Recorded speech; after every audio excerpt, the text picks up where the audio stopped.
La moto del mestrino Andrea Baldan, 51 anni di Mestre, ex giocatore del Rugby Padova, è ancora ai margini della strada dove ha trovato la morte dopo essere stato ucciso da 3, forse 4 colpi di pistola sparati da Simone Meggiato del posto, suo coetaneo e attuale compagno della ex moglie, qui in via Piave, laterale di via Ghebba, a Oriago di Mira. Tutto è avvenuto nell'arco di pochissimo tempo, verso l'1 del mattino. Andrea, che aveva il divieto di avvicinarsi alla moglie, che l'aveva denunciato per stalking, arriva qui in piena notte, in sella alla sua moto, è 00:50. Alterato dal livore e la rabbia che l'ex moglie sia qui a casa dell'attuale compagno, citofona e suona più volte il campanello. Simone Meggiato, il compagno della moglie, arriva giù di corsa, ma non da solo, è armato, con lui una beretta e una pistola al peperoncino. I due si scambiano parole pesanti, ne nasce un forte alterco, quindi l'inseguimento e gli spari diversi, come si evince chiaramente dai segni per terra lasciati dagli uomini della scientifica,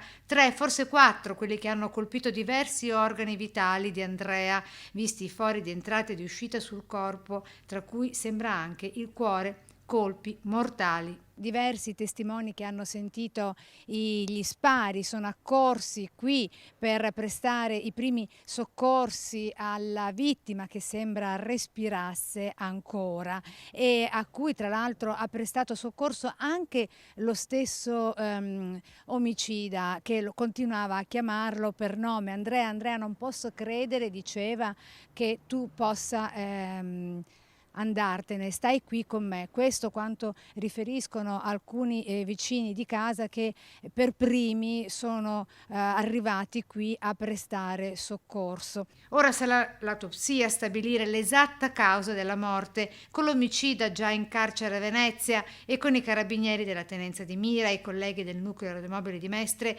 arrivati subito sul posto dopo essere stati allertati proprio dai vicini di casa, testimoni di quanto accaduto. La salma della vittima è stata portata all'obitorio dell'ospedale di Mestre.